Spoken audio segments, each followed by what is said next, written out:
stumble in the dark. You kept pushing on, but then you went too far.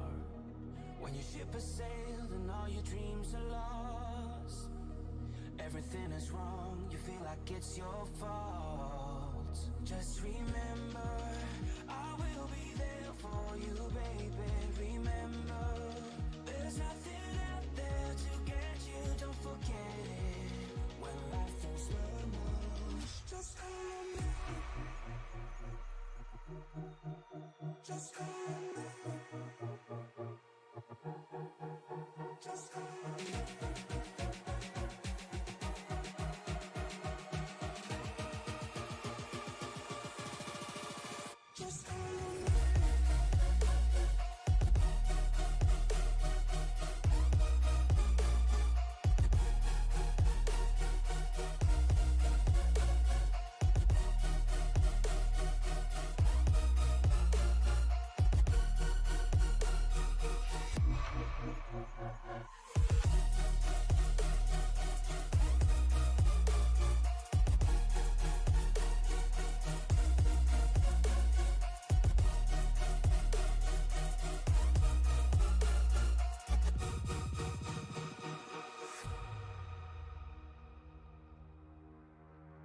You're stronger now than you ever been.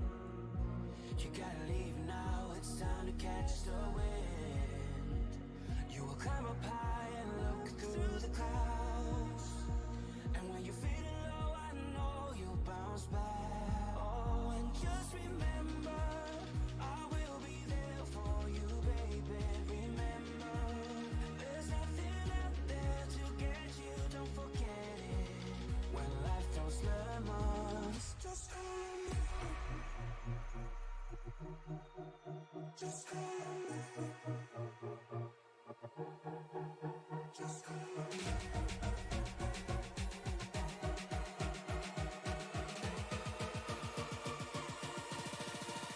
Just call on me.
Just a few miles down the road in 1948, a group of businessmen got together in the Streamline Hotel. That meeting created NASCAR and thus began the domino effect that would create the Daytona International Speedway just a couple of miles away. We are here in racing history for the Western States Racing League. Not the season opener, but I tell you what, man, it's the biggest and the baddest we've done all season yet. After a number of short tracks and an intermediate, I'm Liam Irving, joined up in the booth by Mike DeMoney for 200 miles at Daytona. Mike, how are you doing here today? Doing great. It is the time of year that all NASCAR fans really look forward to as we get set to watch the Daytona 500. What a better way than we can get started here than the Western States Racing League showing what they can do at the high banks of Daytona as well. Yeah, Speed Weeks may not mean what it used to in terms of, the NASCAR Cup Series. We don't have that preseason thunder. We don't have a week of practice leading up to the 500, but we do still have qualifying tomorrow, the duels the next day, and we get to kick ourselves off here with some of the best in the business on Tuesday nights. These Western States Racing League truckers are ready to get it done. Yeah, definitely. Last week we were short track racing there at North Wilkesboro. Justin Michael was able to bring home the victory after hard fought, I would imagine, over Scott Patton there as they were battling back and forth for several laps. We'll see who can take it here at Daytona. We do have Jacob Jensen is back in the field tonight after being under the weather the last couple weeks. So we'll see if he can bounce back and see what he can do here at Daytona as well. Yeah, that is one thing you mentioned. A hard-fought battle last week at the short track in North Wilkesboro, and we saw guys giving it all they could, racing side by side. And how many times, Mike, did we see somebody get just a little too sideways coming up off of that corner trying to stay underneath somebody and cause problems? I don't expect we're going to see much of that here today at the big, wide-open sweeping banks of Daytona. Yeah, no, I don't think we'll see that. I think we will see a lot of side-by-side action and a lot of guys going, comers and goers as usual at Daytona in practice. If practice is anything like we're going to see in the race, they are going to be, putting down some screaming fast laps as well. They really are. Just a couple of seconds here left in qualifying. It looks like Wayne Hutchison should be on the pole, but we'll wait for the official scoring grid to come through with that. 23 drivers have put down a lap, leaving 6 yet to make time. We'll see if all 6 of those drivers elect to start the race or if somebody's going to lag back and be race control. Mike, one of the interesting things about the Daytona Speedway, and I know it's an obvious one, but it is the draft. These guys are going to be drafting together. They're going to be stuck up behind each other's bumpers in a huge pack, closer together than most people are comfortable parking at 190 miles an hour, whereas, we saw a lot of separation in the weeks past. These guys won't have any room for a mistake. No, they won't. And also with the draft, you also got to be careful about how much you draft and where you draft, as we've seen that kind of go wrong sometimes if you get a bad bump, in the corner or what have you. But these guys definitely know what they're doing, and as we say that, let's go ahead and go down trackside here. And you just mentioned it, Wayne Hutchinson is going to start on the pole, so congrats for his first pole.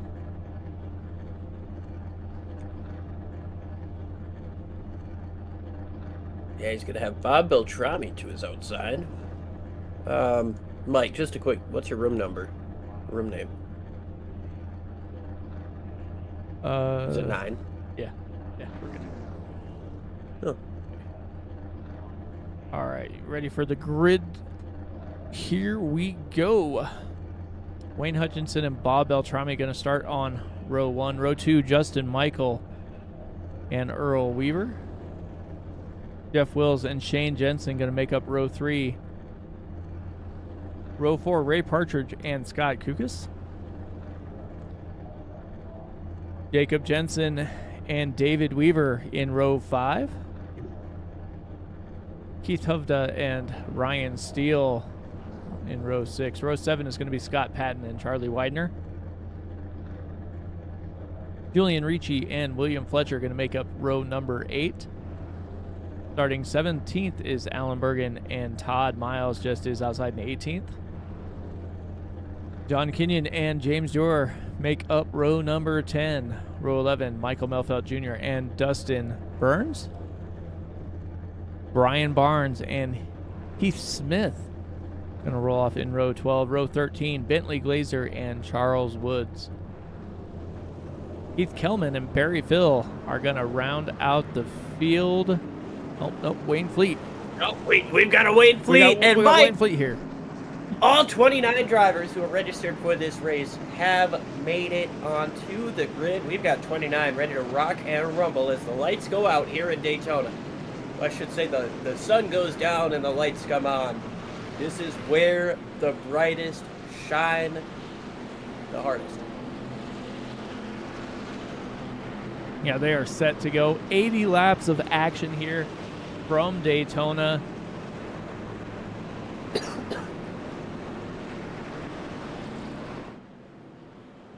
Definitely some drivers back in the field you're going to have to watch for You have Brian Barnes. You have Bentley Glazer back there. Michael Milfeld Jr. was also making his way through the field.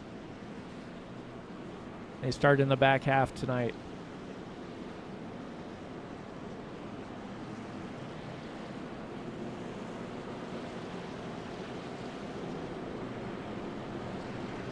$80 laps here, 200 miles, and of course, Mike, we've got our super speedway rules package. So these guys are going to be rocking 45% fuel instead of the regular 80, which leads me to believe that 20 laps is going to be a struggle for these guys to hit. I would expect pit stops between 16 and 20.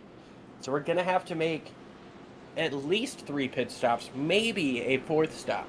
Tires I wouldn't expect to be much of a factor, but wonder how much fuel saving these guys are going to try to do in the pack to try to save themselves a pit stop. Bob Beltrami just getting ready with the driver's final words there, the reach up there, the pull those belts tight one more time. To quote Larry Mack, the pace car makes that hard left turn. Ladies and gentlemen, it is Daytona. Let's go racing!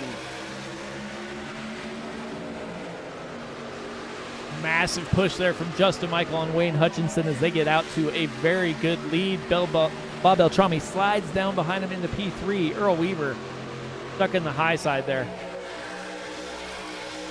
Shane Jensen very fast in practice. He's stuck behind Weaver.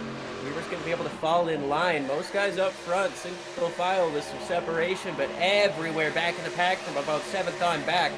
It's side by side, and we're looking at 3 wide there as Shane Jensen able to get back in line in the 7th position.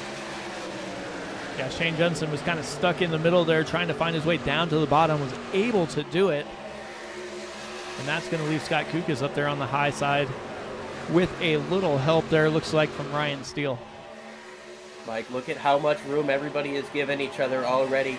Drivers trying to file into that inside lane. A lot of space being given. Not a lot of guys up on each other's bumpers at the moment. I think they're virtually all on the same page. And let's just log some laps in here and make sure that this Daytona race starts off right. Yeah, it definitely looks like that as they are single filed out through the beginning of this run. I think most of them are sliding down to that bottom side. Have to go back quite a ways here. Scott Kukas slides down almost to the apron there. Right in front of John Kenyon. Steele is going to stay up. Let Smith go through. And these guys just continue to fall back. And Mike, this takes a lot of cooperation out of these guys, especially to get it done this quick. To single file out this quick with 29 drivers. Nobody's on the same page, but everybody's on the same page. And you can see a little bit of a checkup there with Milfeld and Smith and Kenyon. That's going to allow Steele up on the outside as the caution comes out here for the first time today. It's like Keith Kelman has had himself a problem at the back of the field. Heavy damage on Barry Phil as well. So the first caution comes out here in turn number 1 of lap number 3. Barry Phil with heavy damage. Let's take a look to see what happened. There's that checkup on the inside that I mentioned, and oh man. Yeah, everybody had just checked up in front of Barry, and he didn't get there in time. Didn't get to the brakes in time, I should say. Yeah, let's see. Charles Woods here.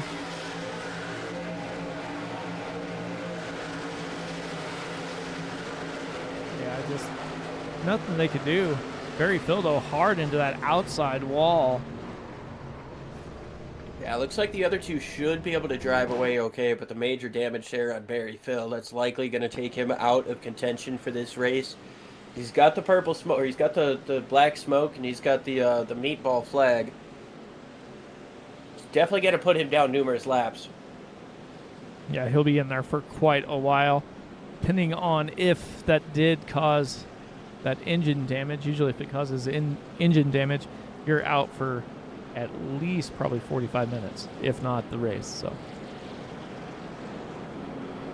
remember back in the I shouldn't say remember, but I know back in the 80s, he used to be able to change the engine in the middle of the race.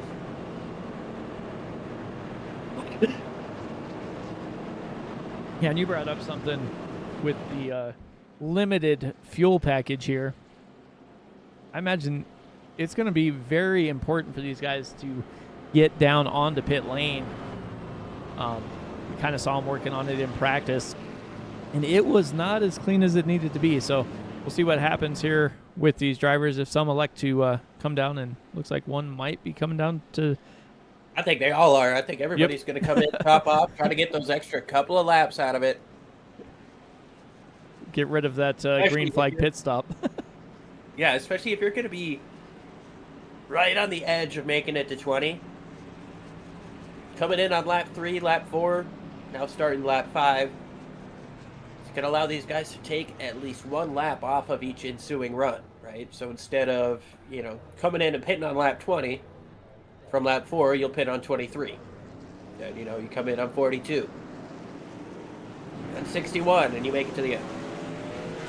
Yeah, Bob Beltrami just leapfrogged Wayne Hutchinson on pit lane, so he's going to be the control car when we go back green. Good run there for Bob Beltrami. Been a little bit of time since he's been to victory lane in these trucks. He's going to be trying to get back there, although that might get him in trouble.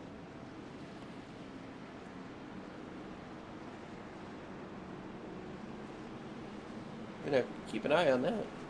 Jumped up over the yellow line before hitting the blue cone, which oftentimes can be problematic. Depends on how sensitive it decides to be. I think Atlanta is one of the closest officiated ones. Yeah, I think he's going to be all right here.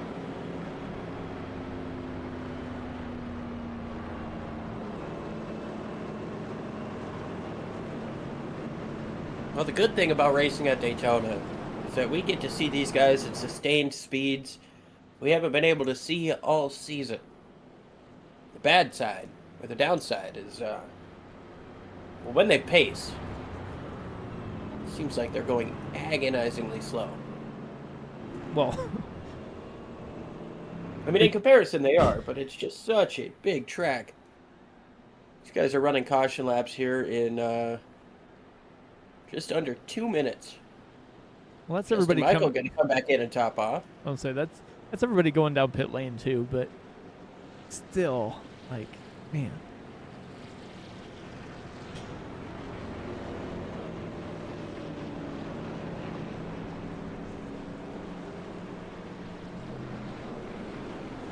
It's basically 2-1, 2 caution laps for every 1 green flag you can run. So it looks like about like half the field came in.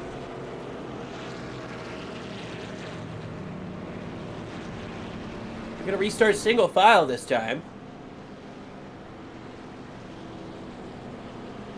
Makes sense. Everybody was already virtually single file anyways.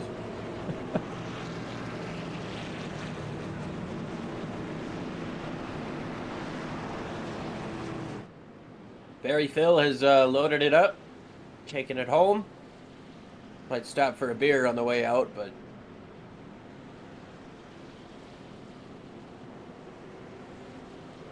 something tells me he might want to hit the Wawa across the street before the big post-race rush.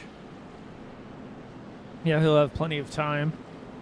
At least he made the race. I mean, we're gonna have 8 cars in the truck, or 8 trucks in the truck race, not even make the race on Friday, so could be rough. Yeah, and there's a lot of big names that people want to see in there too.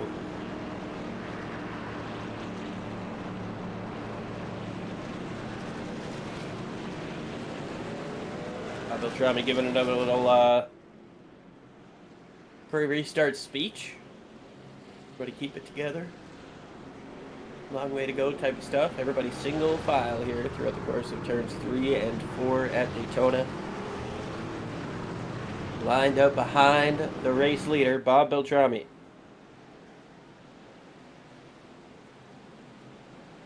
Pace truck makes that hard left turn, and drivers trying to anticipate the restart, but the only guy who knows what it's going to be is Bob Beltrami. Into the zone, the green flag is waved, and Bob is on the throttle.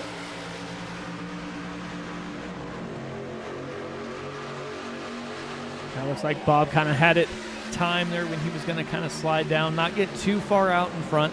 We've seen it happen before where the guy who controls it gets that huge jump, and then all of a sudden everybody blows right past him as they get lined up. It's an easy situation to find yourself in as everybody in the top 15 or so single file down the back straightaway. Yeah, they just got them back single file quicker than they were before. Already 175, 180 miles an hour. Here comes John Kenyon with a run up on the outside. Currently sitting in the 11th position. See if he can drop down in front of Ricci there. Not quite enough momentum to get down in front of the 97. Maybe he can. Oh no, Ricci's going to close that door. I'll say it looked like he had a slight opening there, but just as he did, Ricci caught the draft of the 62 Todd Miles in front of him and just closed that gap. Now Kenyon's stuck on the high side. He's in a weird spot, right? This iRacing situation, you do get a little bit of a tow from the drivers on the bottom, and you can kind of side draft with the guys on the bottom as well. So John Kenyon isn't exactly a sitting duck here. He's able to sit side by side with Miles. Now he's side by side with the 92 coming up on Weaver. He's able to pull these huge runs into the corner and pull himself kind of side by side and even in front of another driver, just like he did fitting in between the two Weavers. And now he's going to fall back in line and use that momentum to gain 4 spots up on the outside all by himself.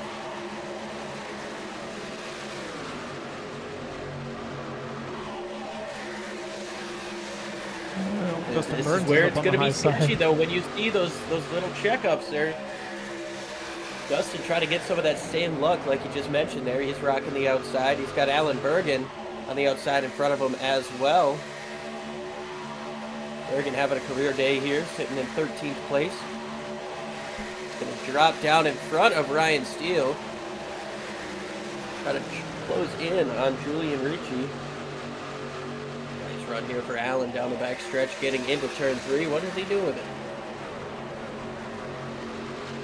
Well, that's exactly it. That's why we had the issue we had on that caution. You had a couple drivers who got a pretty good run and then one slight little checkup, and there's nowhere for them to go, and that's what led to that first caution. As these guys starting to get a little, I don't know, spread out on the track, not even just in one lane, but still got 2 or 3 car lengths between some of these drivers. And Mike, that just goes to show what a good spotter can do for you. I mean, these guys are sitting here, most of them just running the iRacing simulation spotter, and that's not going to have the kind of intelligence to tell you, hey, check up 3 cars up front, or the quickest way that it's able to tell you that. You know, it's not... Yeah. It's not as advanced. It's not as adaptive. Whereas if you've got a guy like TJ Majors who could be like, watch this 3 cars in front of you, they're setting up for a checkup, checking up, go high, something like that, you know, who can read a situation like that. These guys don't have that advantage. They're doing an amazing job of running this race, mostly single file right now, but making some moves and being able to slot into holes. But without a proper spotter, a race at Daytona or Talladega or Atlanta for that matter becomes that much more difficult because it's so tough to anticipate what you can't see in front of you through another truck. Yeah, that's exactly right here. Let's go on board here with Ray Partridge, the 38 Ford. This is all you see if you're lucky. Like, you can't see and if anything. It goes in,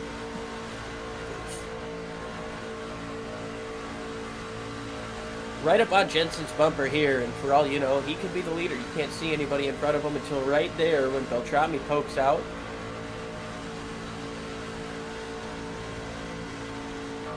So if something happens in front of Jensen, Ray Partridge in this 38, he's got minimal time to react. Yeah, no. And it's just like you were saying. I mean, if you have a live spotter out there telling you, hey, you know, this is what's going on, you can just see how it would pay dividends almost immediately. Right. I know I'm not an amazing spotter, as you see Alan Bergen with a big run here coming from Ryan Steele behind him. I'm not the greatest spotter, but I do feel like, you know, if I see a situation that I don't like, I can at least advise my driver. Okay, this is sketchy up here. couple cars, be advised, you know? Yeah. As quick as you can. Obviously, you don't want to sit and waste that much time and be like, oh, yeah.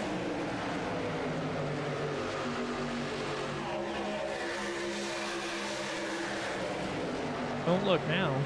That outside lane is moving towards the front. Alan Bergen trying to get himself some laps led here at Daytona. He's up in third. He's up in second. He's got a nice push from Ryan Steele. Looking to get side by side with Bob Beltrami. Alan Bergen to the race lead out of St. Louis, Missouri. He's going to come down in front of Bob Beltrami, try to block both lanes. Now does Ryan Steele get himself a run up on the outside? Bob Beltrami closes in on the back bumper of Alan Bergen. But Alan is going to lead himself a lap here, and this might be the first time I've said that on a WSRL broadcast. Love you, Alan, dude. Good job.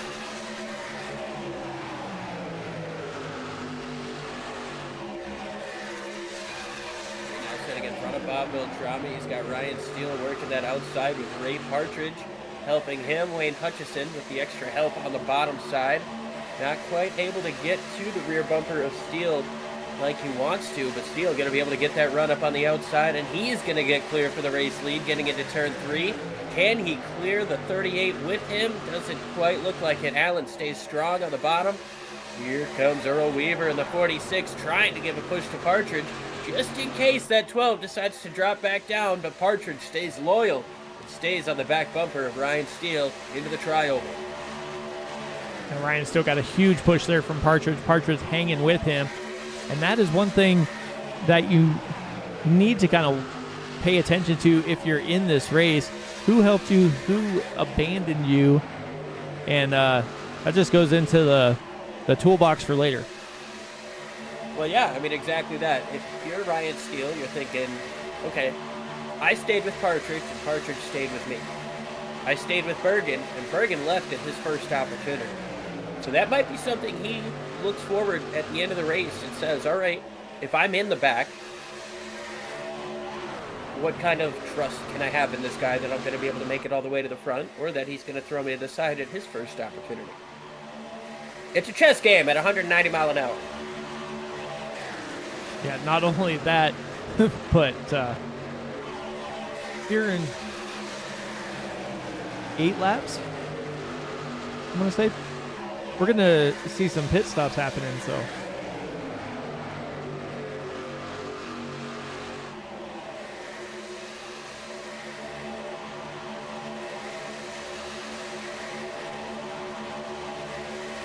Definitely going to shake things up here. I mean, we watched in practice how some of these guys were getting on pit road, and some of them have it down for sure, but when you get into a big group, even the best of the best could find themselves in trouble or find themselves with not as much space as they feel they want or need. I've seen numerous incidents coming onto pit road, especially in a big group, creating multi-car crashes. But we've also seen these guys do incredible and spread out and from car to crews. We're not trying to doomsday prep you, we're just trying to tell you what could happen. Yeah, we've seen it both ways, so. And it's that little checkup that causes the issue. It's not anything else. One guy checking up a half second sooner than you thought he was going to, and that's usually what winds up triggering the big one everywhere here.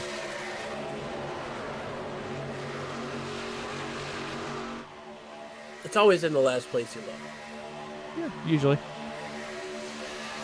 It's one of my least favorite sayings growing up, because I never understood the joke until I was like 12.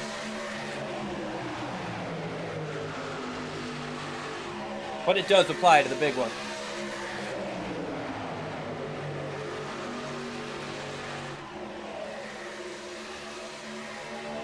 Bentley Glazer rocking the 11th place. He started in 25th after not putting down a qualifying time. Sitting just outside the top 10, and that showing us the number 29 Chevy Silverado. It's between Shane Jensen and Jeff Wills. Up 14 isn't a bad way to start a race, but this thing has been single file for a lot of it. So I would imagine that makes the passes kind of more on a premium. Yeah, it definitely seems that way. These guys kind of just started logging laps here. I'm assuming they're trying to figure out what they want to do on this pit cycle here. Because you don't want to. So you don't want to come by yourself, but you also don't want to have an issue with somebody to your inside or outside trying to come down and you're not prepared for it. Looking at some of this shuffling and some of the radio communication, I think we might see some pit stops as early as this time around. Alan Bergen, the first from third, followed by Julian Ricci. Scott Kukas comes in as well. It's Dustin Burns. Already more drivers coming up on the radio saying they're coming in now too. 20 laps might be a little much. I was gonna say I was thinking you were closer to right with that 18-ish thing, but I mean, looked like most of the drivers towards the back of the field were the drivers that came down. I figured Allen was going to have to come down after making that huge move from the back to the front, but everybody else still staying out. We have another. Oh, wow, Bob got loose as he came down to try to establish himself on pit lane. Bentley Glazer got a door slam from Jeff Wills, and oh, man, sideways goes the 38 of Partridge. No caution for Partridge yet. He's going to get back into the pit lane. No caution will be necessary, but he got turned sideways, facing towards the outside wall, and I thought he might have spun back up out of the racetrack for a moment. 8 drivers still yet to make a pit stop.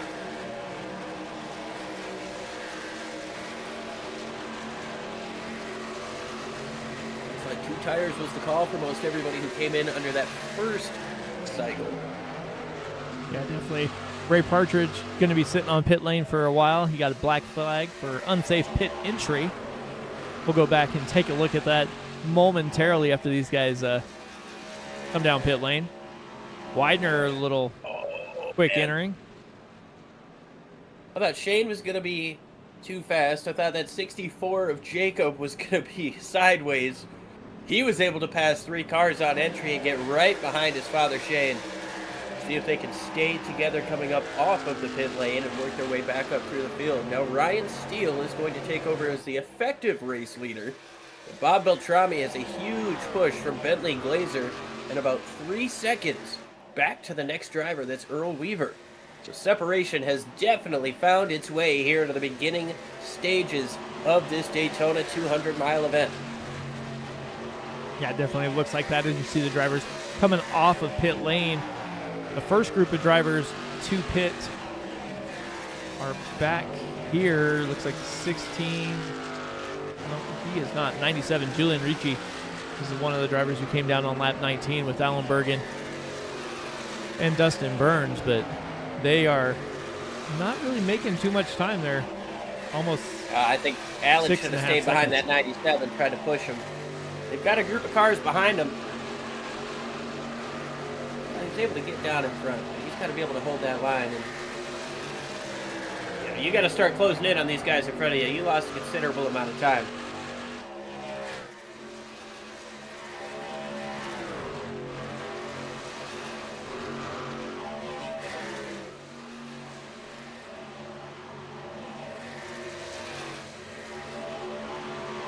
Like that second pack is starting to close back in on the front 3. Shane Jensen, Scott Patton, Justin Michael starting to formulate. Now they're in line behind those top 3. That'll bring us to about an 11-car breakaway up at the front. And I tell you what, if you're one of these front 11, you are content with this. You are content getting back single file and riding. Trying to split the air and drive as fast as you possibly can and get as far away from the next place driver, Earl Weaver, as you can.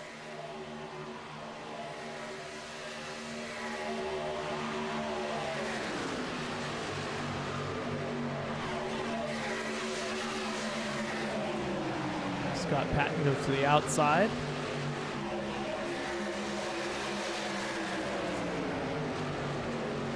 Partridge there trying to get his lap back. It was Partridge.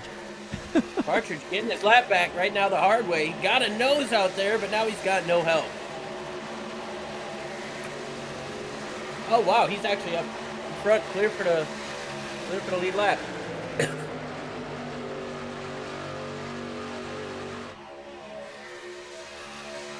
Well, speaking of him, let's go back and take a look real quick here at how he wound up almost a lap down now.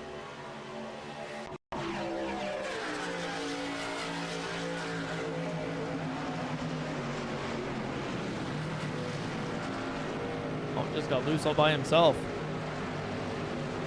Yeah, did a really good job of recovering that truck. Unfortunately, gets the penalty for an unsafe pit entrance, but I think he did really good by avoiding other trucks, avoiding the wall, and not bringing it back onto the racetrack to bring out a caution. He's rewarded, in a sense, by the other drivers. Having a dog bear teammate right behind him in Ryan Steele as well, with the tail end of the lead lap spot. So should the caution come out before he gets passed to be put down one more lap, he will be back racing with these guys. He won't have to start at the tail end like a free pass or a wave around. Yeah, no, that definitely is good for him. And even if he does get past, he still would get that lucky dog as long as he's not involved in the incident. But like everybody's starting to catch up again too.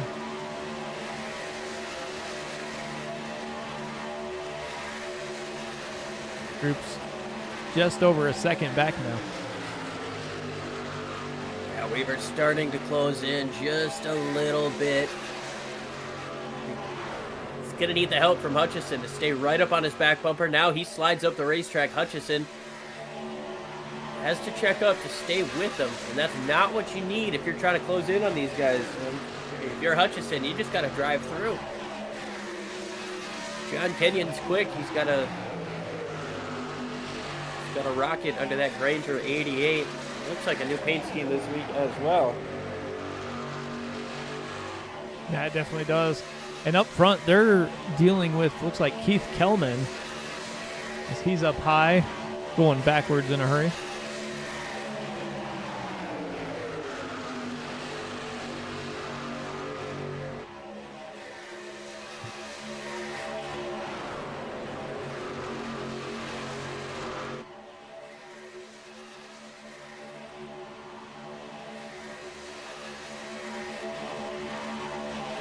Kelman sitting at the tail end of this pack. That might make it a little bit easier for Weaver to start closing back in. He's just got to be able to hold that bottom and keep Wayne behind him, because every time he moves up out of line and breaks that draft, Wayne has to check up to stay with him.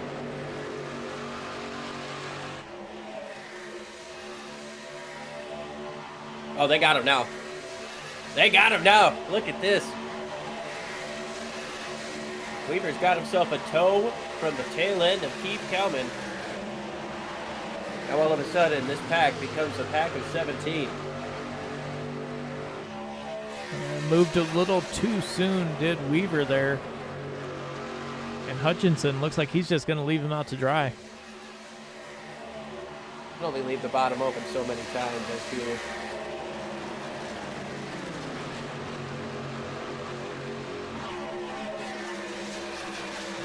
Hutchison now moves up to the outside of Barnes. He's trying to make a little bit of hay. He's got space to drop down if he wants it. It looks like he might. Yeah, he's going to drop back in. Yeah, slides down right behind Brian Barnes.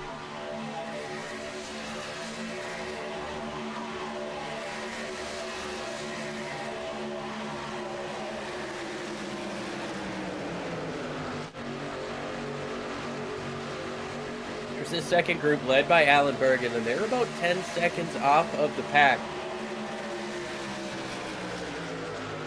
A little bit quicker than the race lead right now, but it kind of comes and goes. They've got to be able to stay together, just like I was talking about with the other group. And Alan keeps jumping up off of the bottom. There's no structure in this line right now, and Alan. No, they're all over the place back behind him as well. Looks like somebody might have checked up just a little bit. Ricci Jukas back there as well. I mean, they are. Now, if they can line up, I know they can be quicker than the leaders, but Weaver doesn't want to waste any more time behind Allen. Ricci going to jump back in line behind the 00, give him a big shot down the back straightaway. Yeah, Ricci's a pretty good pusher if he can get kind of get the gauge there, but there's nobody else behind him, so now they're Ricci all over moves the up place. to the outside.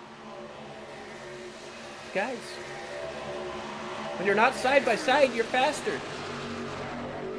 Oh, they are losing a ton of time. They're almost 11 seconds back of this pack. And before they got side by side there, they were just under 10. Getting side by side cost them 8 miles an hour in almost a second in a quarter of a lap.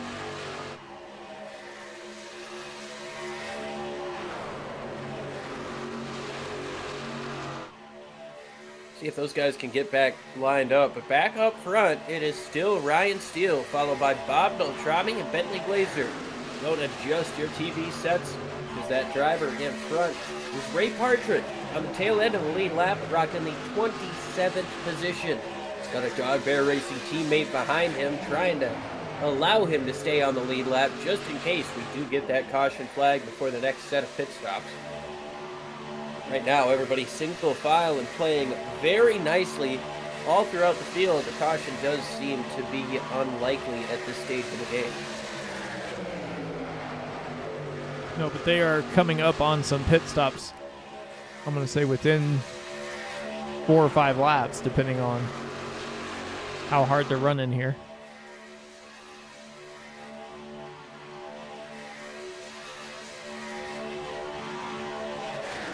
We got, what, 15 on the last run?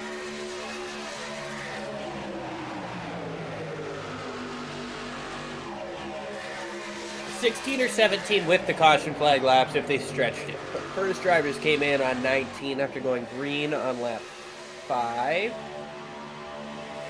So I think 15 is pretty accurate.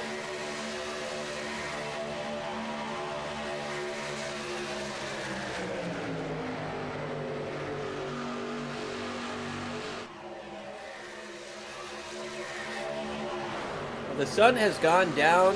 We are almost in complete darkness. The lights are on here at Daytona. This is where the stars shine the brightest. We've seen one green flag pit stop cycle already. We're getting close to another one. And Mike, I can't tell you how important green flag pit stops are, as we've got Ricci and Bergen coming in already. Can't tell you how important these green flag pit stops are in a race like this where everybody is kind of under the same idea that it's going to be a fuel mileage race. Everybody's doing what they can to stay in front. Yeah, they're trying to save as much as they can, limit the number of pit stops. I mean, right now, 15 laps. I mean, we get at least, what, 2 more? So plenty of time to make slight adjustments there. Yeah, at least 2 more stops. And you know, it's even a good call for Ryan Steele here, who's sitting behind his Dog Bear Racing teammate. But that allows him to use a little bit less fuel. Alan Bergen coming up off of the pit lane there. He's going to go a lap down. Looks like he took 2 tires.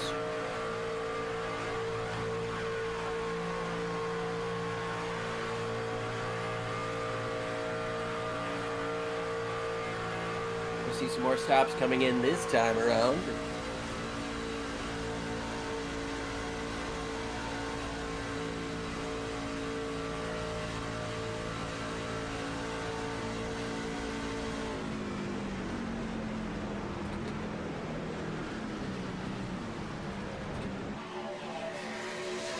Oh, caution is out. We've got problems down the front straightaway. James Dewar has gone around down the front, and somebody else was in the wall.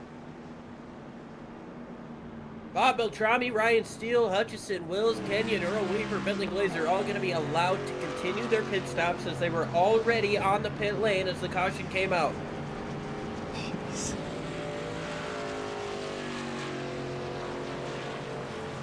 Go figure.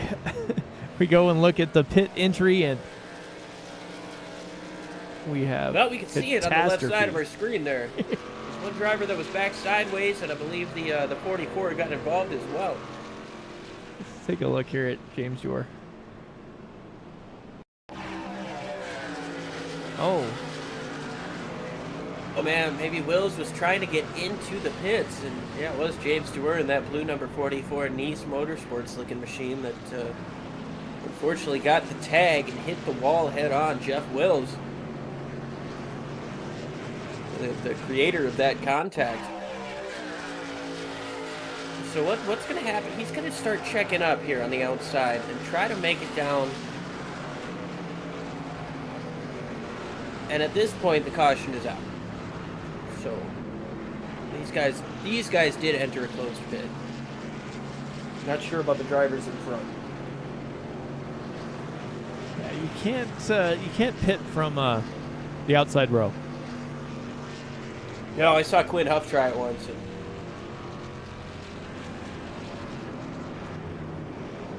Yeah, just.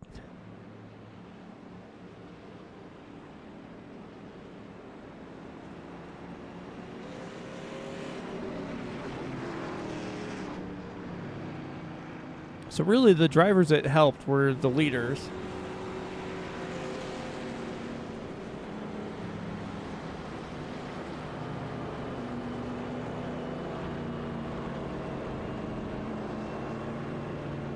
yeah, a lot of guys will be coming in, and this is going to shake up the running order just a little bit.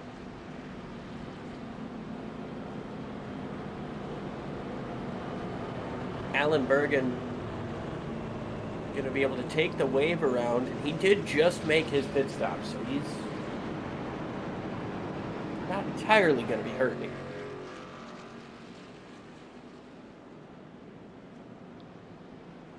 Caution out for the second time here at Daytona, lap 37 out of 80, this time for a miscue entering pit lane.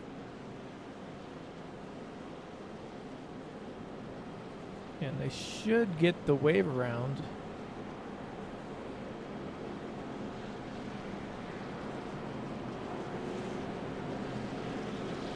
And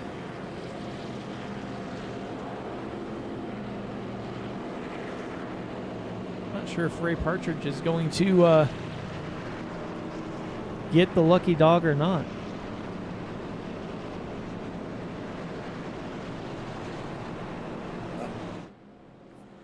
Give me 1 second. Yes, he will. Ray Partridge will be the lucky dog recipient. As far as I know, he should be. Scott Kukas and Alan Bergen are both on the tail end of the lead lap, putting that 38 at the first driver 1 lap down. I don't think he got any contact, so I just didn't know if, because he was on the pit lane, if Allen and Scott wound up going a lap down during that time, so he's not going to get it, or what? We'll find out momentarily. no, it looks like he's not going to get it. Yeah. He's got to drop back to the back. Unfortunate there for Ray Partridge. Did everything right, and then that caution timing just landed poorly.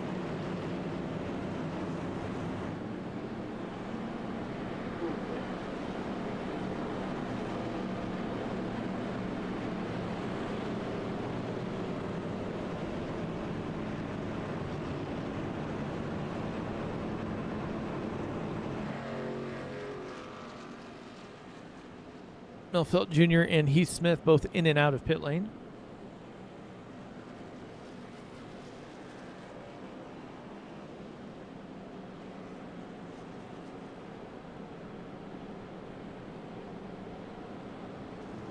Looks like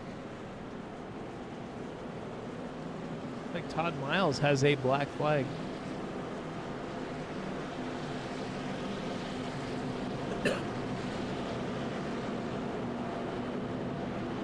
Sorry about that. Had a little technical glitch on my end. But should be good to rock and roll here with Bob Beltrami and Ryan Steele on the front row. Wayne Hutchison, Shane Jensen, followed by Jacob Jensen and Charles Woods. Wayne Fleet started shotgun on the field, dead last, and he's gotten himself up into the top 10. Currently running in 7th. James Stewart was recovered after that spin. He's still up in the top 10 too. All right. William Fletcher and Bentley Glazer round out the top 10 as we get ready to rock and roll here for the second half. Plus a couple laps of the Daytona 200. Green flag is in the air, double filed up this time. But for how long? Ryan Steele drops in line, Shane Jensen as well, and the top 5 is already single file. That didn't take long to them to get back to what they were doing.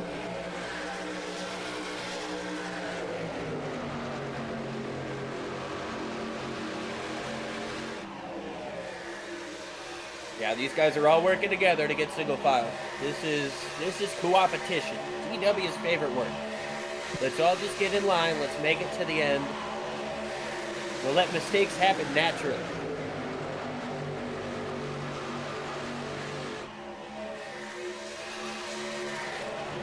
Drivers know they have 2 more pit stops. William Fletcher kind of got hung up on the high side all by himself after going up there.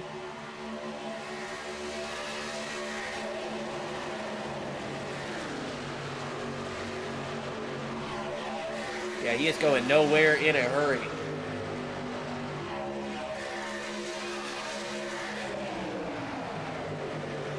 Sounds like somebody's going to let him in line.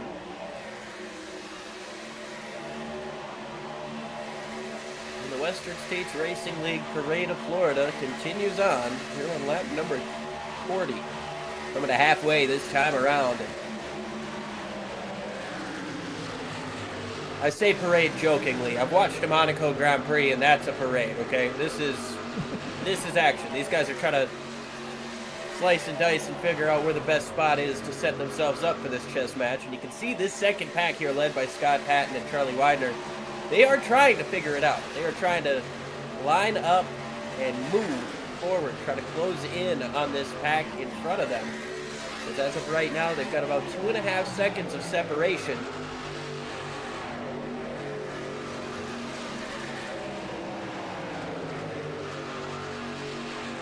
Ooh. And Alan Bergen, Julian Ricci tried to cut down in front of him. It seemed like he was putting a little bit of side draft there on the 87 and slowing them down. Now Ricci going to try to fall in line behind Bergen, finds himself a hole.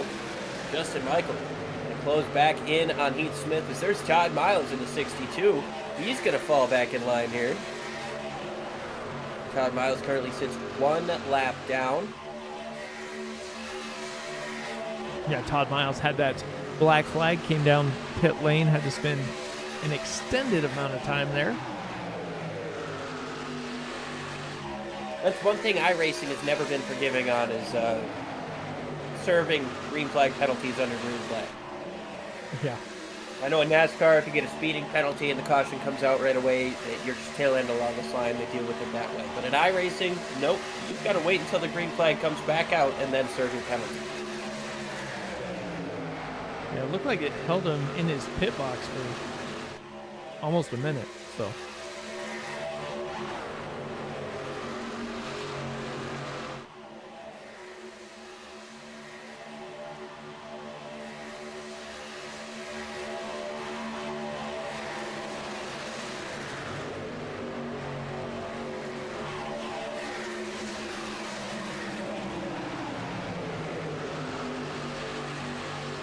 Side by side here with Kelman and Kenyon.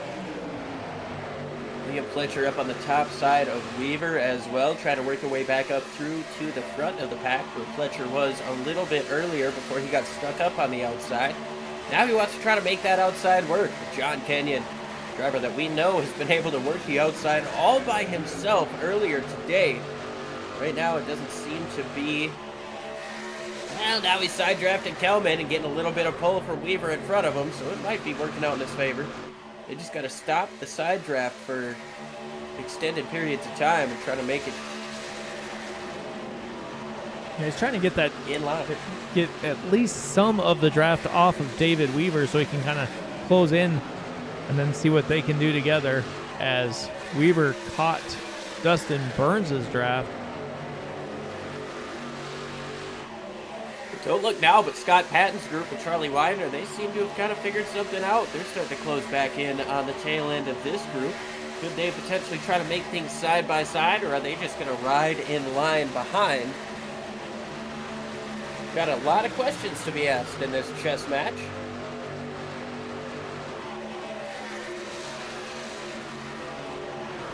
And there's at least 4 drivers in there who work fairly well together. I would imagine if they feel that the momentum's there, they might just ride that line all the way towards the front. Well, right now they've got a tow from that trailing car, Keith Hovda, in the 92. They've got a little bit of a tow. They've got a couple miles an hour on that group in front of them. If they can time it right, they'll be able to pull out to the outside and create a proper second lane. But right now, that trailing distance from Weaver back to Kelman might mess them up a little bit. Those guys behind have to close in just a little bit to allow this second group to really formulate and not kill their momentum by the time they get next to it. Yeah, and almost all these drivers in this back portion of the lead pack don't seem to be driving the same lanes around the track. You can see them kind of fan out a little bit there. So that's going to slow that pack down just a little bit. We'll see when they just had a big checkup getting into turns 1 and 2. Allows those other 2 at the trailing end to catch up a little bit, and now you can see there's about 10 car lengths between Keith Hovda and Scott Patton. As those guys start to get a little bit squirrely back there, they've got to try to rein it back in, cut the air as nicely as they possibly can.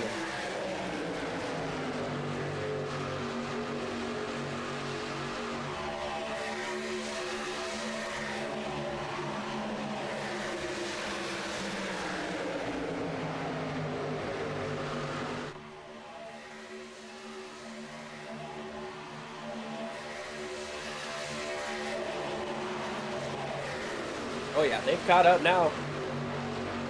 They're within 3 car lengths now of Weaver.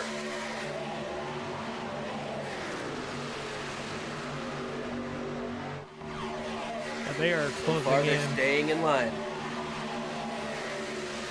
Scott Patton, but Charlie Weiner to his rear bumper, catching up to the back of the 92. Does he move up the racetrack? He does, but not a lot of momentum entering the corner. He's got 4 pushers behind him. We'll see what he can do with the side draft and coming up off of turn number 4. He's making a little bit of time now. He's got big time help from Charlie Winder. A little bit loose into the tri-oval, but nothing doing to concern that 46 machine. He is flying to the front. That's going to allow some drivers up in the front of them to feel a little confident. John Kenyon, David Weaver moving up to the top side, trying to make something happen here in the middle of the field. Yeah, they saw that huge momentum shift coming, and it looks like Patton just says, 3 nope, wide. You're not staying here. We're going to the high side, 3 wide back there. But that kind of stalled out that run as he was a little late getting to that high side. Weiner gets up into the wall, and I tell you what, if you're John Kenyon, you were upset at that. He said, hey man, we lined up with you. We were ready to go. You're going to try to pass us? Both of those drivers have to move back down to the bottom while that outside lane continues on with all 5 of those drivers looking to rock and rumble. Here comes Heath Smith just looking to the bottom for a moment. Back in line up on the top side, and we've got another checkup on the inside. And Dustin Burns had to check up for Weaver there, it looked like.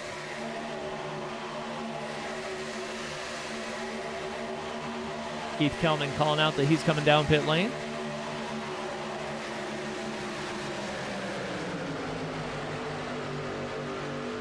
Now this is that separation we're starting to see between 11th and 12th. The top 10 trying to get away while these guys are side by side. The outside lane needs to stay outside and not let that side draft pull them back. Let their forward momentum continue to bring them.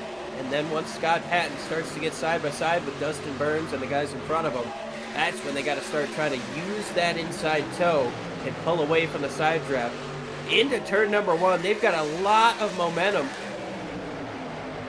Looked like almost a checkup on the inside, but there was no space. I mean, there was a lot of space, no need for a checkup.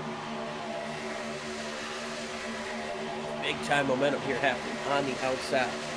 And they're trying to make it work, just not quite enough as they kind of slide out of line, but they are still moving towards the front. They're even with Charles Woods there. Widener getting to the back bumper of Scott Patton in the corner. That's kind of new with these trucks. You are now able to kind of hit a little bit more aggressively in the corner without completely taking out the guy in front of you.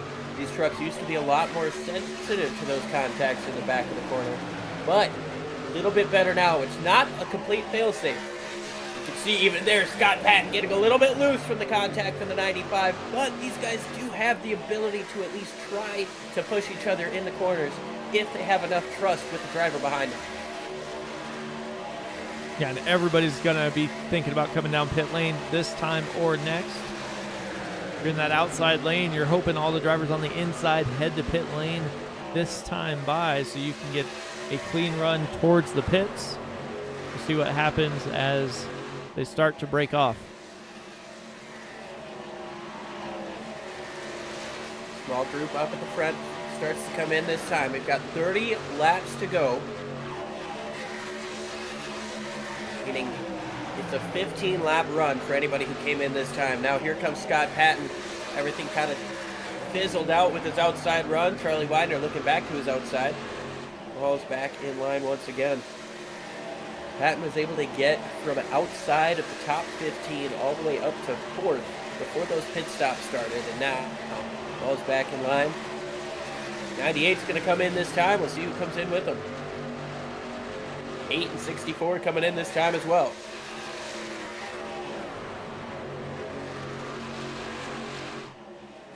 I would assume almost everybody's coming in. O'Shane coming in hot. Locks it up a touch. Jacob locks it up a touch. Bentley Glazer all the way at the bottom, and Justin Michael gets turned.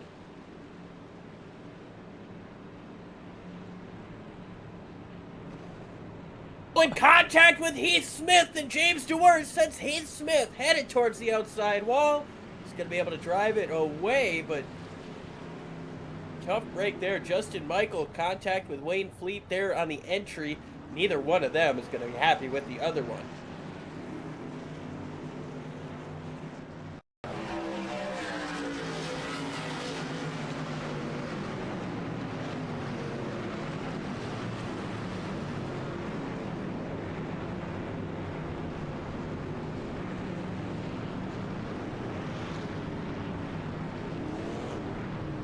Fleet.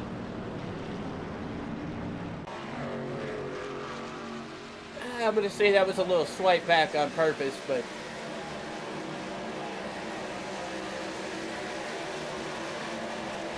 I think the initial one was Justin Michael thinking that Fleet was going to kind of stay out wide, and he did not. He was taking a direct line to the pit lane. But, yeah. Of course, the contact with Dewar and Heath Smith.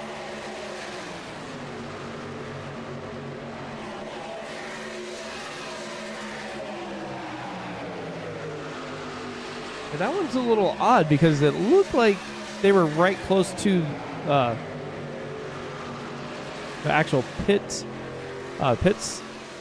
stalls there, and usually iRacing kind of lets you go. Definitely an odd circumstance. Both those drivers going to lose plenty of time, lose this lead pack. Ooh, a little bit loose there on entry for the 46. After a push from Shane Jensen. Bentley Glazer holds on to the race lead for right now, but Wayne Hutchison with a push from Ryan Steele is looking up to the top side, hoping to take away this race lead before they hit the start-finish line, and he's going to do it. No help on the inside for Bentley Glazer, but we've got 4 trucks lined up on the outside as the inside starts to get their momentum and line together. A little bit of contact from Beltrami to the back of Brian Barnes, and right up the bumper of Beltrami goes Bentley Glazer. Got him just a hair loose, and Mike, that's something that we're going to see, especially as these guys continue to take 2 tires. You get right up on somebody's rear bumper, you can really upset the handling of their truck. Yeah, you can see that right there. As he was getting closer, it just kind of got a little loose, couldn't quite maintain the line he was on. But with those pit stops, it kind of jumbled this front group back together again. As you see Patton and Beltrami, Ryan Steele, all the drivers kind of all mixed together on the two different strategies we saw earlier. And two completely different packs at this stage too. We've got Charles Woods trailing this pack, a second and a half back to Jacob Jensen, Julian Ricci, and a couple others. Actually, just those three. Justin Michael, the lap down truck, both he and Wayne Fleet got an unsafe pit entrance penalty, had to come in, take that penalty under green. Ricci a little hard on the bumper there of Jensen.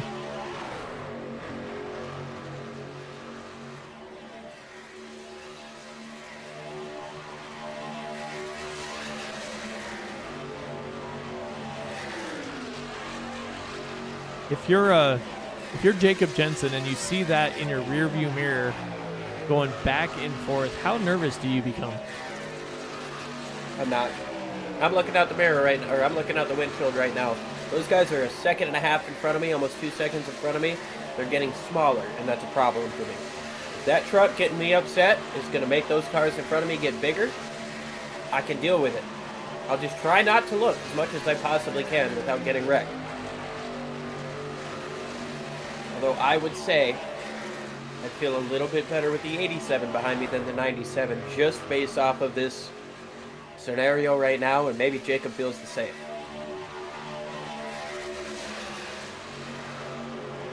Yeah, it looks like he's going to let the 97 and 87 go by and probably slide in behind.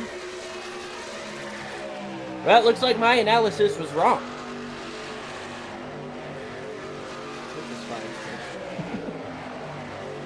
Jacob Jensen's a champion. I'm not. He knows what he's doing. I don't. He's already won 3 races this year. But I've done it IRP, Iowa, and maybe it's just those 2. Oh.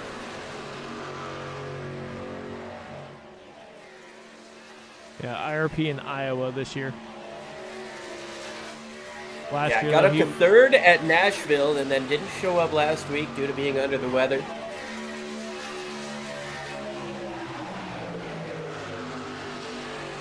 It kind of started the season off pretty much where he left off last season, as he won 6 races last season. So 6 races last year en route to his first championship with the WSRL. Then, yeah, like you said, he started off right where he left off. 2 race wins in the first 2 races of the year. A 3rd place finish in the 3rd race of the year. Obviously missed last week. He's back and ready to rock and roll here at Daytona. Currently sitting just outside the top 10 with just over 20 laps to go. Still at least one more pit stop for these drivers, and that's assuming everything stays clean and green. You know the old adage, cautions breed cautions, and something's telling me if we see one at this stage in the game, we're not going to see any more single file playing nice. We're going to see that, lack of a better term, balls to the wall, crazy 2 and 3 wide action that we're so used to seeing here at Daytona. yeah, definitely. As these guys have kind of separated quite a bit. You have the initial 9 cars and Julian Ricci, Jacob Jensen, and then you have this other pack back here of 5. And then you got another pack a couple seconds after that. I wonder if these 6 are able to catch up to those 3, if they'll be able to close in on the drivers in front. It's going to be a big ask, though, because they're 3 seconds behind that group of 3. 7, almost 8 seconds now behind the race lead. Got a lot of speed, though, entering turn 1. They're starting to close in on both groups. Yeah, they're definitely... Belt all over the back bumper of Wills is doing wonders for this group. Yeah, they're closing in. It's just they're going to have to make a pit stop. 5 laps is probably golden.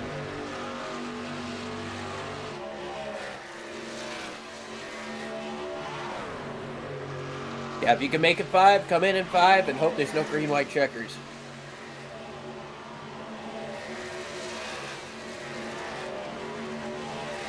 Look here. They lost Michael. Yep, just to Michael. Say that group slowed down a bunch because Jeff Wills just dropped almost half a second in 3/4 of a lap. They already caught What do just they do Michael. when they catch up to Michael? They're gonna. Ooh, Milfeld's gonna work with Michael. Can Wills get down? Get down, Wills! All right, now they should be able to continue on with their momentum. Weaver should. Yeah, he's not gonna be able to get back down, but he'll be able to hold in at the end. Now John Kenyon moves up to the outside, and they start to side draft and slow down. They don't need to be doing this. They just gained a 1.5 on the race leaders when they were single file. Kenyon moves back down, so does Partridge, and they're going to be able to try to line back up and get their speed back. Right now, they're a couple miles an hour quicker than the race leaders, a couple miles an hour quicker than Ricci and Jensen, and they're starting to get a sniff of that toe. So expect these guys to be pushing close to 190 on corner entry compared to the 185, 186, maybe 187 at a leader Ryan Steele. Yeah, they definitely are on the move. They're going to catch these guys probably fairly quickly here.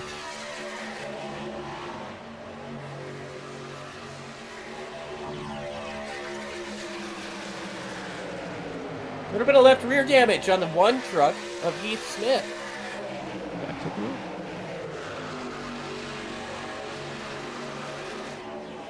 It's of course going to be from that contact from James Stewart. Heath Smith running right now just a lap down to the race leader Ryan Steele. Yeah, it's a good angle there. You can see a little bit of a skirmish there in front of the rear fender. And then that back corner is bent in from where the front bumper of that other truck hit him.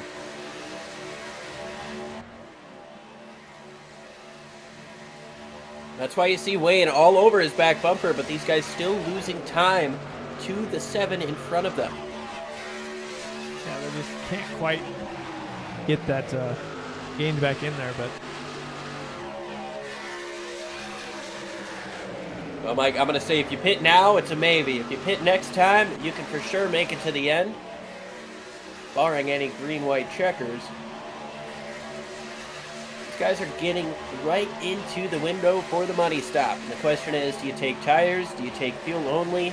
No chance you take 4, but do you risk 2? Or is no tires the risk?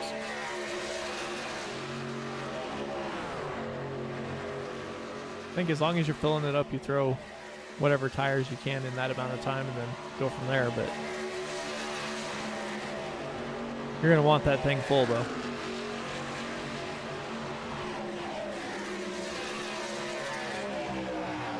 We do have some drivers that came in. There is no way they're probably going to be able to make it to the finish line here. Oh, caution is out. Caution is out. Lucas. Scott Kukas and Jeff Wills potentially has had an issue as well. Alan Bergen seems to have jumped it to the pits from the pit lane. So Alan Bergen involved in that contact as well. This changes everything, Mike. Yeah, everybody can make it to the end.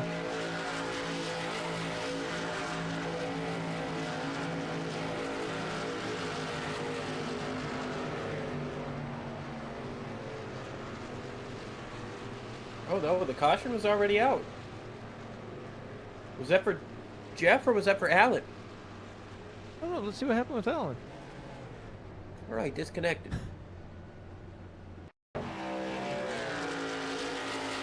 Oh, buddy. I thought he was running all the laps tonight.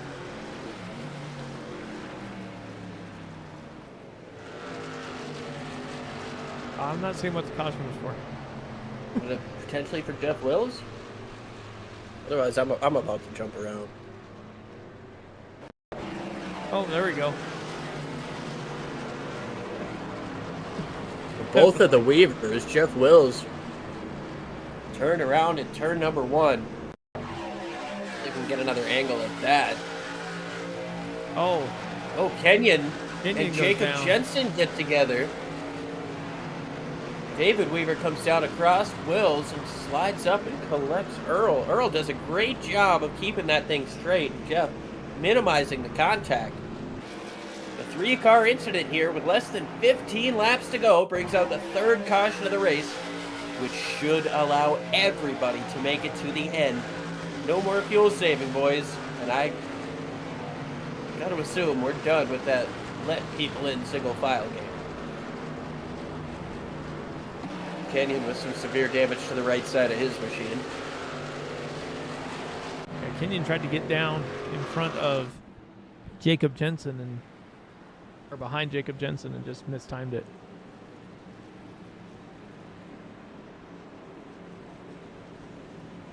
Things happen in a hurry here at Daytona and might not always be the part of the initial contact to be involved in the crash. Definitely.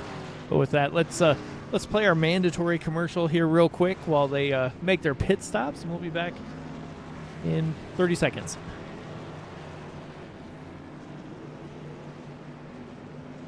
Premier Racing Setups is the longest running setup shop on iRacing. Our monthly subscription options start as low as $20 a month. We offer setups for dirt oval, asphalt oval, and road racing, covering a wide range of cars and skill levels. Built and tested by top-tier sim racers, this isn't just a business, it's a community of competitive drivers. If you want to better your iRacing experience, head over to PremierRacingSetups.com today. And remember, if you don't get one, you're going to chase one.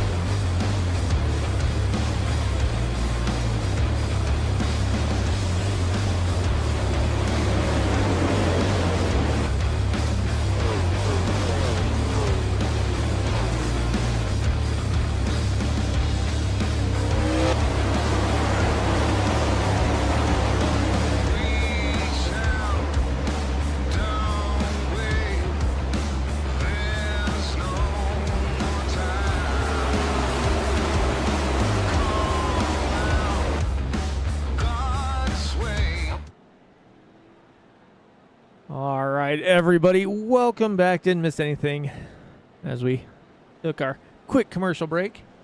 Everybody's going to get stacked back up, and we are about to get probably pretty crazy. I mean, no more pit stops. Going to be, 9 laps probably to go by the time we take off here, maybe 10. Yeah, roughly there. We're going to be in a spot we haven't seen all night, Mike. I mean, these guys are not going to be playing nice, try to let each other to the inside, stay single file. No more pit stops.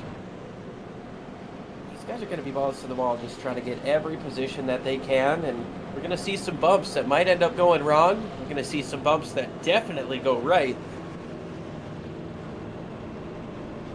But outside of that, I don't know what we're going to see. All I know is that these trucks are going to be bumping into each other.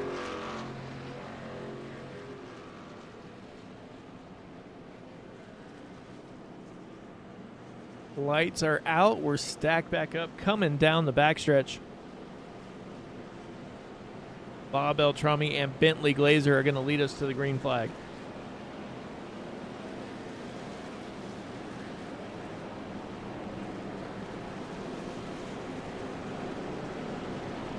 I can't think of two more experienced drivers to start on the front row here. Bob Beltrami, of course, as Alan likes to say, the chief cook and bottle washer here, the man who gets it done. Bentley Glazer, a numerous time race winner, and I want to say a former champion in this league. Bentley On Glazer? the front row, at Daytona. Then we've got Ryan Steele and Brian Barnes, who are two more drivers that exemplify experience in this league. Don't forget about Woods there. Shane Jensen has a lot of experience as well, looking for his first win in the league. Pace truck makes that hard left turn, and we're going to have 11 laps to go. Third caution complete. Green flag back here in Daytona. Massive restart there for Bob Beltrami. Bentley Glazer going to try and close in. We'll see if Ryan Steele, Steele gets by. Glazer slides down behind him. And those three are back to working together.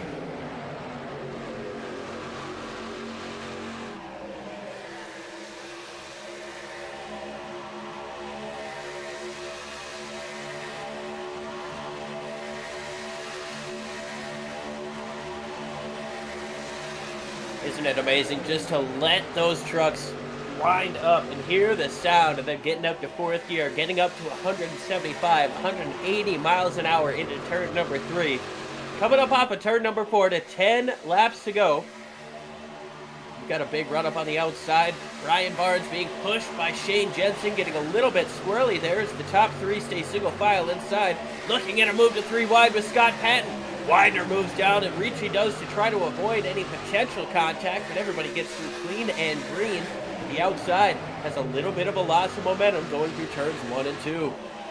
Yeah, Scott Patton looked to the middle, was going to force it 3 wide. Shane Jensen dropped down and cut that run off, and that kind of cost them all a bunch of time here as Patton moves down to the bottom. He's going to go by Shane Jensen right behind the 44 of James Johr.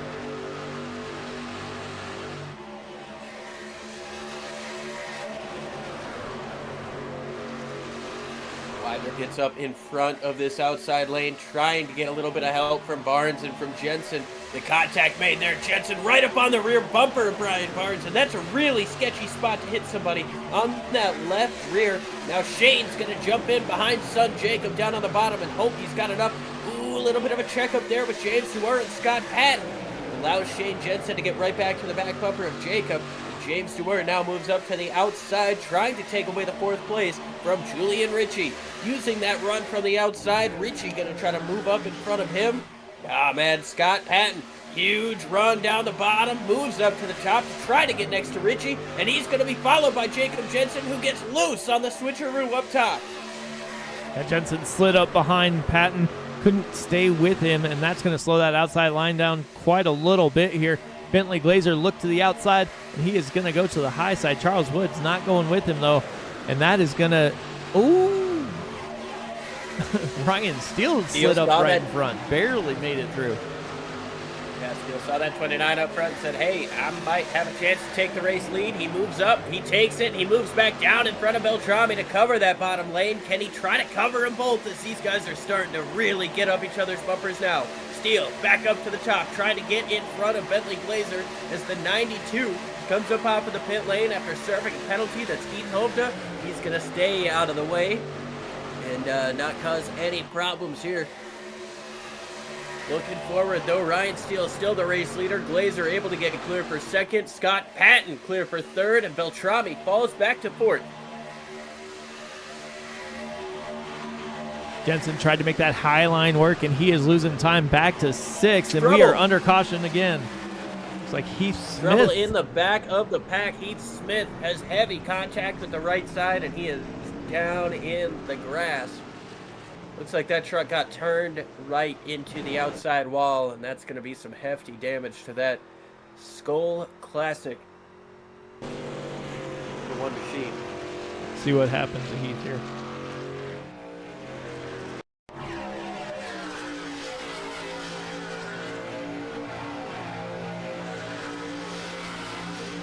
Oh no, he got into the back of Hovda.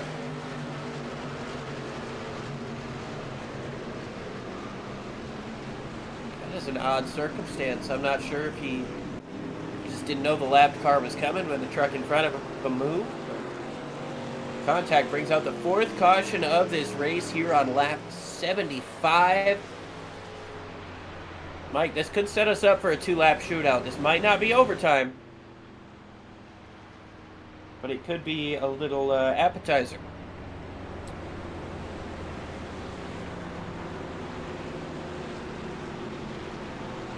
Yeah, it definitely could.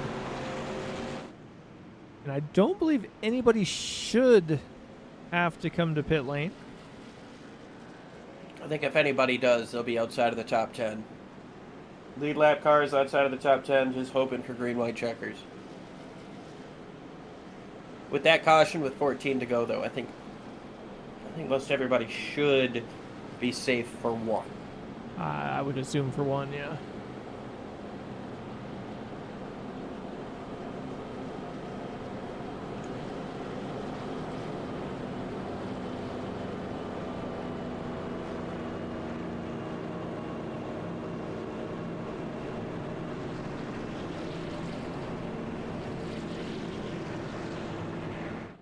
So Ryan Steele leads over Bentley Glazer, Scott Patton, Bob Beltrami, and Charles Woods. Jacob Jensen in 6th place, James Dewar, Julian Ritchie, Charlie Widener, and Shane Jensen rounding out your top 10. William Fletcher, Dustin Burns, Brian Barnes, Scott Kukas, and Michael Milfelt Jr. in 15th, followed by Jeff Wills, Wayne Hutchison, David Weaver, John Kenyon, and Heath Smith rounding out your top 20, and the drivers on the lead lap. Justin Michael is 1 lap down in 21st, followed by Ray Partridge, Earl Weaver, and Wayne Fleet. Then we've got Keith Kelman, Todd Miles, and Keith Hovda. Keith going back into the pits to get some more damage repaired. Followed by Alan Bergen and Barry Phil, the 2 drivers who have loaded it up. You see Justin Michael moving up on the outside lane to get his lap back, bringing us to 21 cars on the lead lap here at Daytona with just under 5 laps to go. Of course, Justin Michael's going to have to start at the tail of the longest line, getting that wave around, getting that free pass, but he should be in a good position to continue to gain points throughout the last 2 laps. Right now we've got 5 laps to go. I believe we'll get the 1 to green with 4 laps to go, leaving us with 3 laps of green flag racing. Pretty similar to overtime rules when we get to that stage in the game. If the caution comes out before the white flag comes out, we will re-rack them, restack them, and try it again. However, if the white flag comes out before any incidents are deemed worthy to bring out a caution, it's a free-for-all. That doesn't obviously mean like, hey, right hook the guy, but Wreck him? yeah, no, but if there's a crash behind you, don't lift. If there's a crash in front of you, you should probably lift and try to get through it, because you'll get more spots doing it that way and keeping a clean car than just by plowing through it. But if there's a crash behind you, do not lift.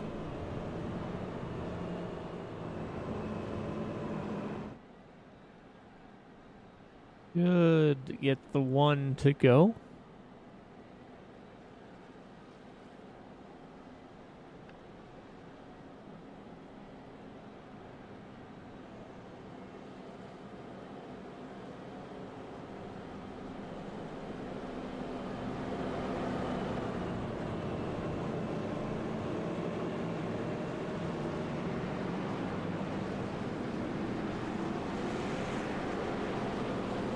We have 3 Doubled drivers. up here, gonna have. Sorry. I'll say, so we have 3 drivers up front who have worked really well together. What do you think the strategy is going to be, or do you just throw the strategy out the window and just try and win the race?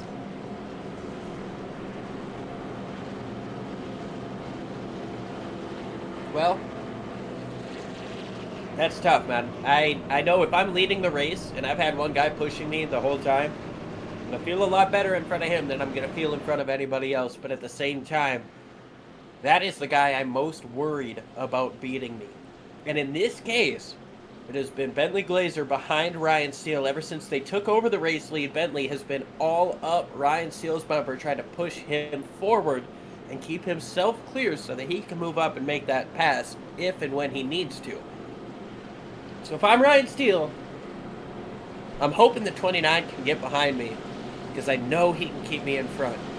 I just hope somebody can stay side by side with him through 3 and 4 so he has no choice but to push me to the win. Easier said than done, though, man.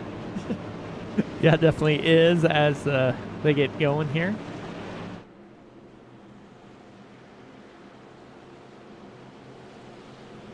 And even Scott Patton, he's been a phenomenal pusher all day, but he has shown little to no loyalty.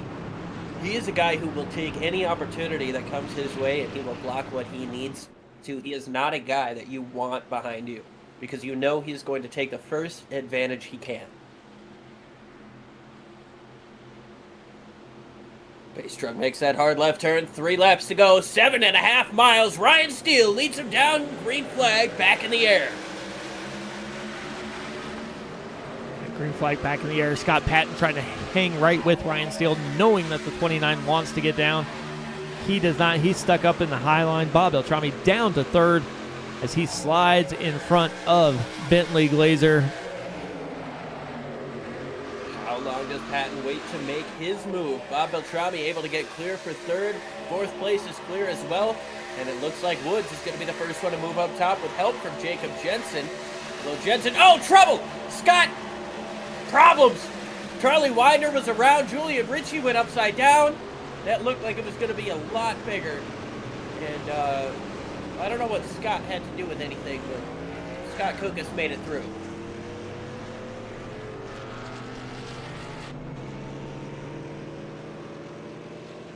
Big trouble on the back straightaway, setting us up for overtime. Julian Ricci went upside down in the air, lands back on his wheels and drives it away.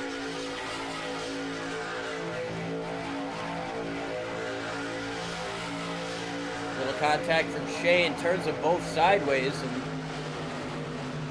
yeah, that's a wild ride for that 97. It looked like the 95 was also going to get some more airtime, but he thankfully landed back on all fours. But Julian Ricci getting himself involved in a little bit of an EF2 right there and driving away. This will be the camera angle here. Let's just listen.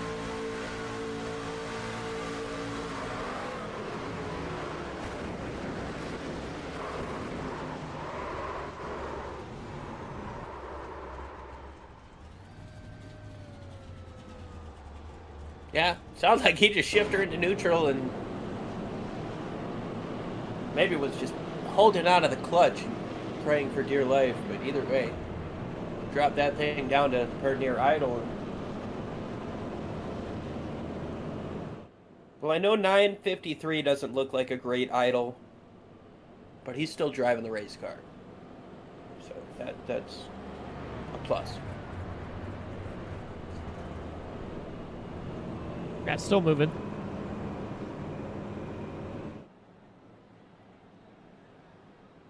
Now we'll see if anybody's got to jump in and get some little fuel top off.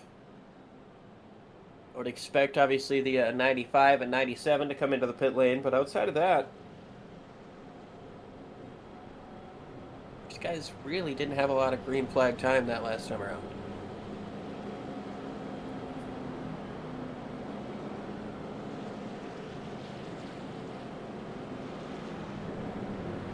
Yeah, they definitely should be able to make it the end here. For this one, anyway.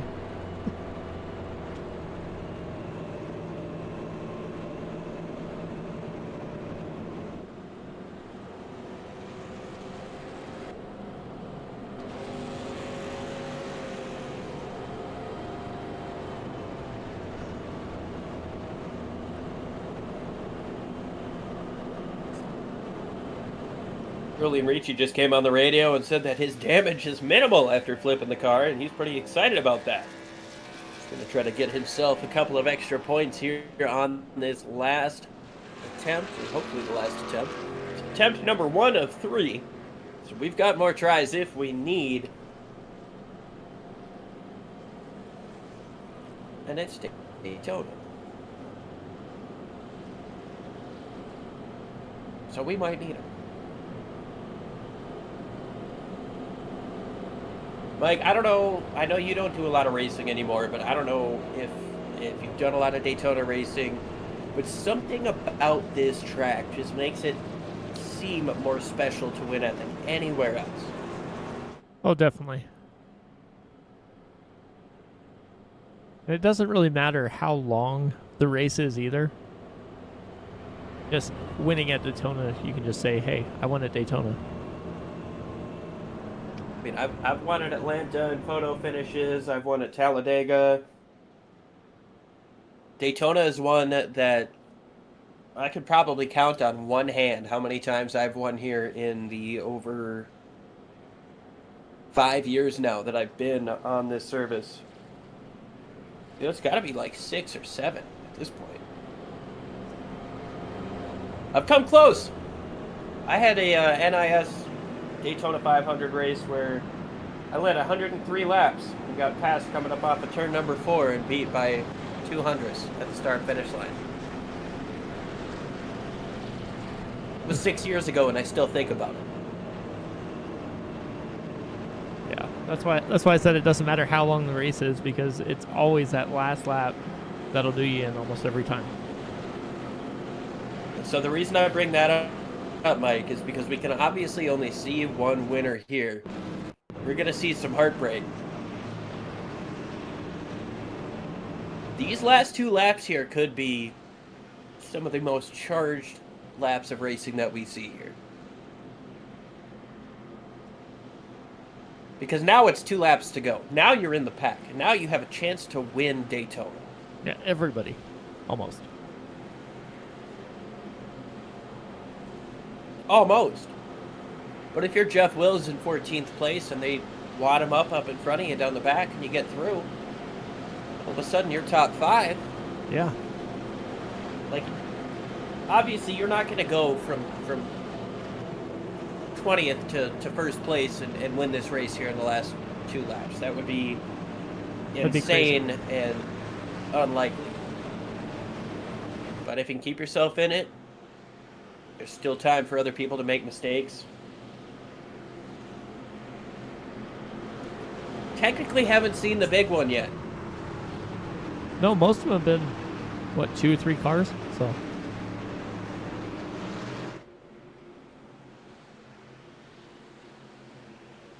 Could this be the final time we go green flag here at Daytona tonight in the Western States Racing League?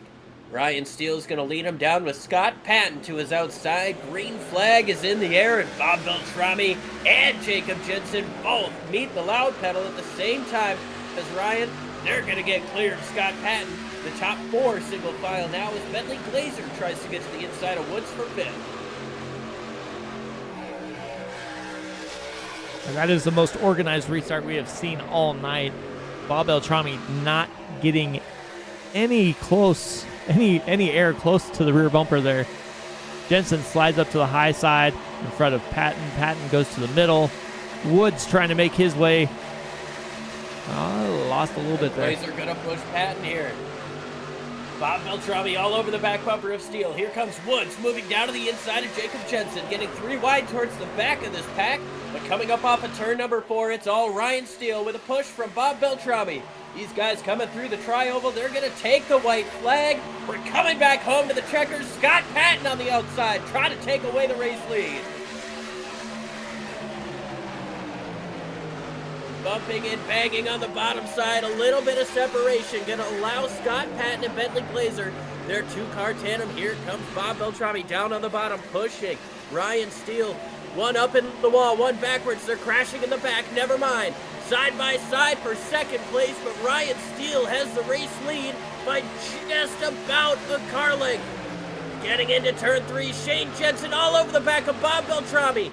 Shane slides up into the 46 of Patton. Bob Beltrami just by himself behind Ryan Steele. He's going to look low. He's going to look high. They're crashing behind him. Bob Beltrami looks up to the outside one more time, but Ryan Steele takes it at Daytona. Bob Beltrami in 2nd and 3rd place to Shane Jensen. Scott Patton in 4th and Jacob rounds out the top 5.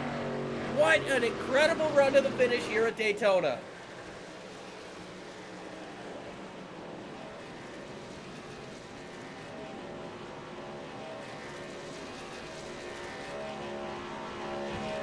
Now the driver that Ryan Steele probably is going to have to thank is going to be Shane Jensen, as Shane Jensen got up and went to the outside, almost just took all of the air off of Scott Patton. Patton fell back, and that allowed it to be the Bob Beltrami and Ryan Steele show to the start-finish line.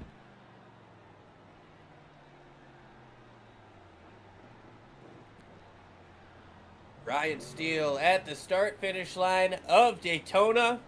Gonna burn it down. Or not.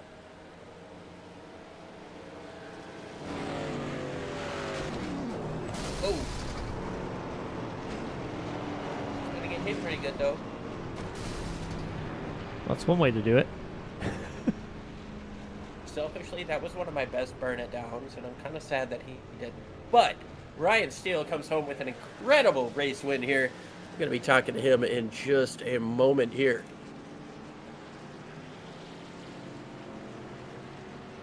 Matter of fact, let's see if we can get him up here now. Ryan, it's Liam and Mike up in the booth. You got a copy? Yes, sir, I do. Hey, man, you get it done once again. This time at the World Center of Racing. What was going through your mind at that green-white checker? Well, I worked out with Bob a restart strategy. I have been restarting late. I mean, I hadn't had to lead very many times on restarts, but I have been deliberately going late on restarts just to put everyone to sleep. And then last one, like, we're going to go about as early as I can. And with Bob right behind me, he could start pushing right away, and we could see if we could get a little bit of a gap.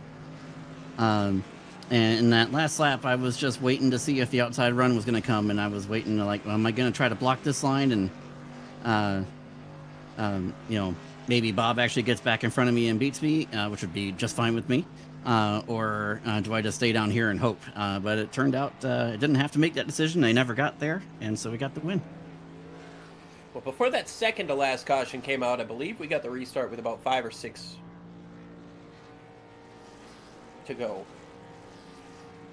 No, I'm wrong on that. But before that second to last caution, you made the pass up on the outside. You had a big push from Bentley Glazer, but you moved back down, and then you started blocking both lanes.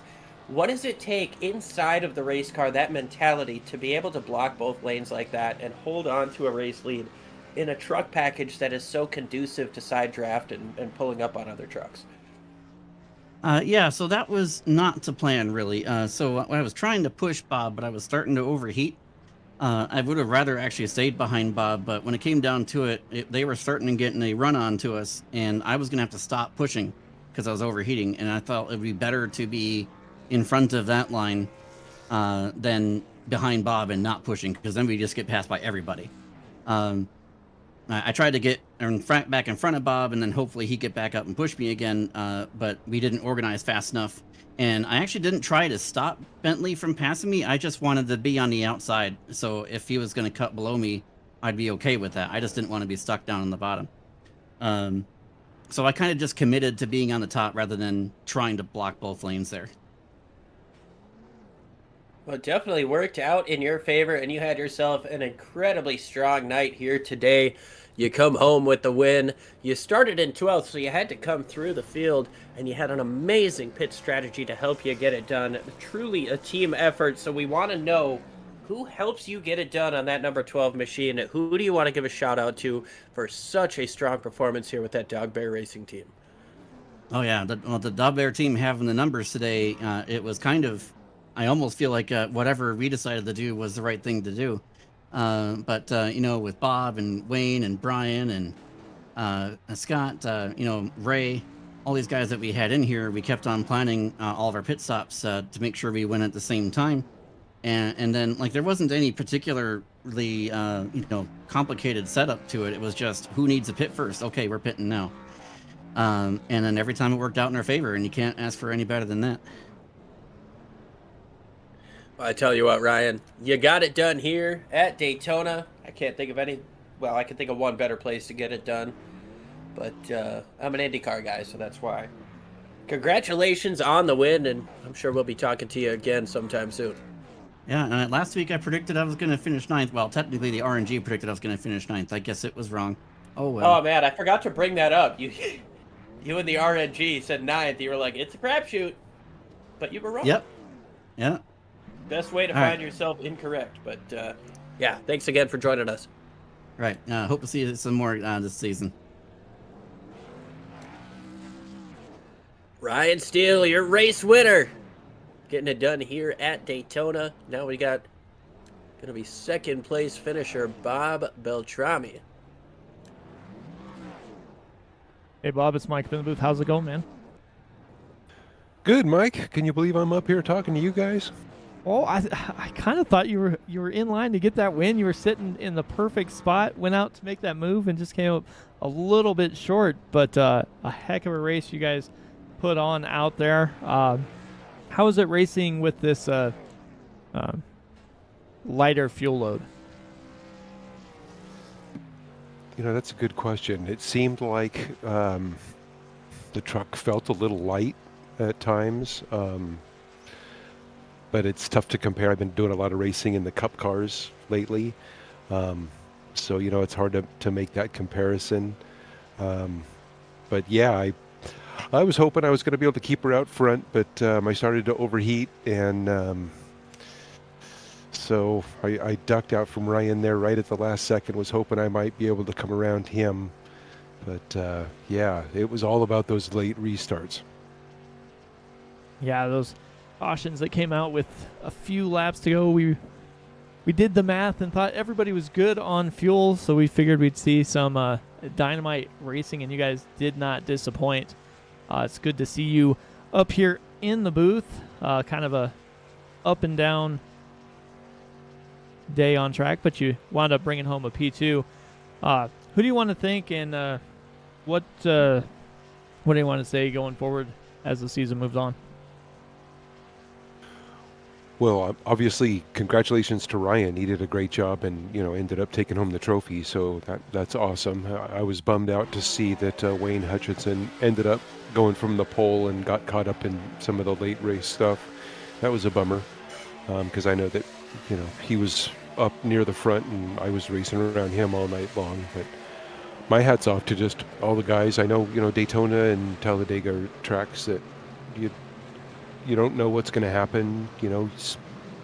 Some guys who normally do really well do poorly, and vice versa, and everybody wants to do well. So the racing's always really intense, and at the end of the day, somebody's got to come across the line first. So congrats to Ryan, and thanks to all the guys who come out and make the league so much fun. We really appreciate them. Bob, before we let you go, I do just want to say that I've obviously been covering this series for a long time, and you guys do plate racing insanely well. I mean, this is probably the first time that I've seen so much of DW's old word, co-opetition. Everybody's definitely wanting their spots, but they're like, hey man, you can get down in front of me, let's save some fuel, let's all work together on this. So that was, I don't know, man, you've got an incredible group of guys week in and week out. I'm hoping to work out some deals where I can drive with you, but incredible stuff, Bob. It's always great to have you up in here, and anytime I get the chance, I want to thank you for. Well, it's definitely a ton of fun. We sure as heck thank you guys at SRM for broadcasting these races for us. It's a lot of fun to watch them, and it's a lot of fun to race them. So. Well, thank you, Bob. I'll be talking to you again soon, I feel. I sure hope so. You guys take care.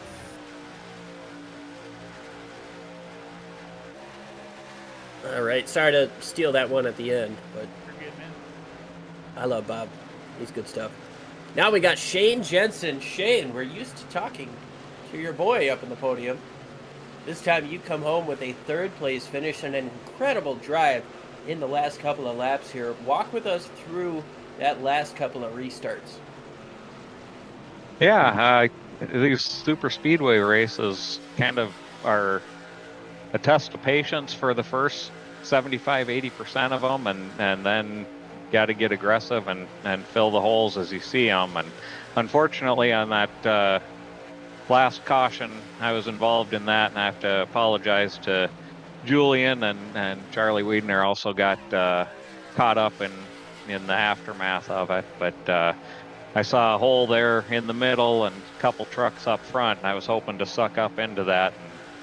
And I saw Julian kind of edge high a little bit, and I thought I was going to get in there, and it looked like we just kind of made contact as I was going through. But then on the second restart, I saw a hole in the bottom, and everyone just kind of kept peeling up high, and I stuck low and ended up right behind Ryan and Bob and just pushed them the rest of the way there.